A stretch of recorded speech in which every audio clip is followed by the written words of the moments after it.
sitting alongside of a man who's got a blog streak right now, Roch Kubatko from MassivSports.com. How many days is your streak going with the blog? Someone's keeping track of it. I know it's past 21:31 now. Really? So I'm going to keep going until 26:32, and then Ryan Miner's going to write my entry, and I'm taking the day off. Unbelievable, Roch. Let's talk a little bit about the situation with Miguel Gonzalez, obviously optioned down. What are the Orioles' plans? Yeah, he's going to go ahead and meet up with Norfolk tomorrow, and then he's going to start Tuesday in Buffalo. So anybody who felt sorry for Miguel Gonzalez for being optioned, he gets a free trip to Buffalo.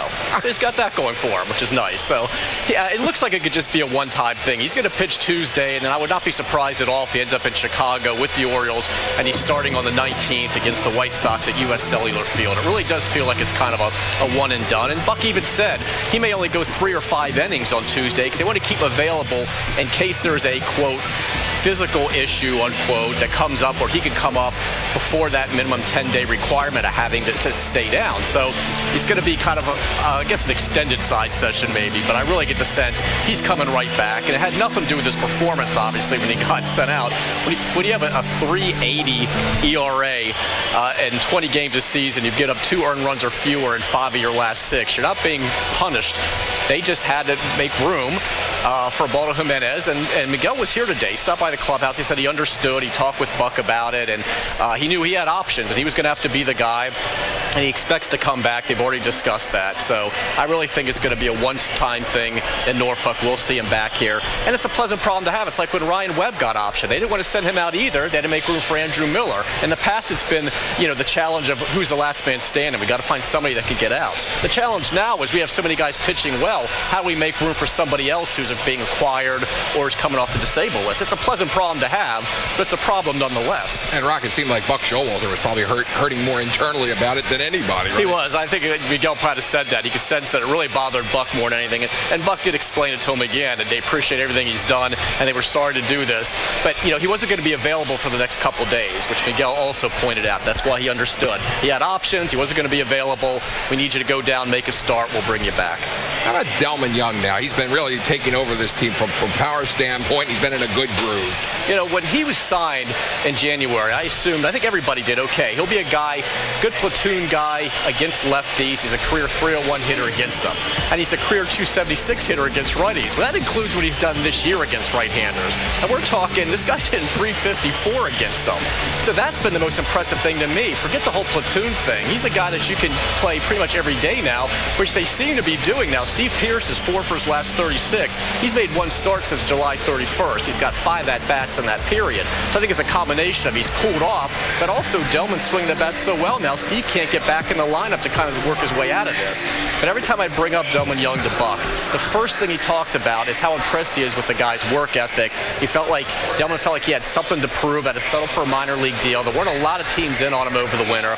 This guy's worked hard in between starts when he had those periods where he wasn't playing. He was still hitting early. He's in the best condition maybe of his life. He's running better than we've ever seen. Those are the things that still, really resonate with Buck. And Buck even said it's not just him, too. Steve Pearce does the same thing, David Lowe. He really appreciates the guys who have to kind of wait their turn, but don't pout and don't just sit there and say, well, I'm not going to play anyway, and report later in the day.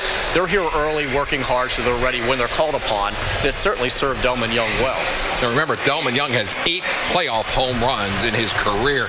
Now, Roch, let's talk about the September call-ups and what do you think is going to happen? Right. It's never too soon to think about that, because I know Buck's doing it now, and I really think, we don't have exact names, obviously. We can speculate a lot, though. Buck doesn't want to bring up a bunch of guys. I would think 5 or 6. He even joked, you can have, obviously, up to 40. It's got to be everybody on the 40-man roster. He goes, do you really think we want to be in Boston and that tiny visiting clubhouse at Fenway Park with 40 guys in there? You'd have to get dressed in the hotel before you got to the ballpark, so they're not going to do that. You always bring up an extra catcher. So if Steve Clevenger's an already back here, he's going to be a guy. And Joe Saunders, who they signed, experimenting, first time he's ever pitched in relief, kind of a lefty specialist type. Reports on him last night were very good in Norfolk. I think he's a guy they'd like to bring up. That was one of the reasons they were able to get him to sign back with the organization, with the idea, hey, you could be a September call-up, help us get in the playoffs. And Ryan Webb, if he's not already back, he's going to come up. Now, you've got a choice of infielders. They're going to want to add. You've got Steve Lombardozzi, jersey. A lot of fans want to see him up here. Switch hitter, swing the bat okay. Better maybe than some of the other guys that have been here all season, I know fans would point out, but not as strong defensively. But he would certainly be a candidate. Jamal Weeks, and then there's a room for Jimmy Paredes. Could they bring up a third utility-type infielder? They're going to have to make that decision. Also, Quentin Berry. Let's remember, he's still in the organization. Talk about a guy postseason. Look at his career stolen bases. If nothing else, he's a guy that could be a pinch runner for you late in the game.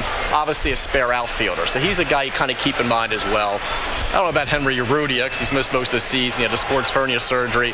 Not tearing the cover off the ball, but it'd be nice if he's kind of heats up to get him back up here. But certainly the guys I mentioned, I think, would be very strong candidates. But again, 5, 6, 7 maybe. You're not going to fill the clubhouse. Buck doesn't want a bunch of guys who are just kind of taking up space and can't even get off the bench. Always great information from Roch, and the best thing is we know he's going to end the blog right one day past Ripken Street. Right? Exactly. Check it out, MassSports.com.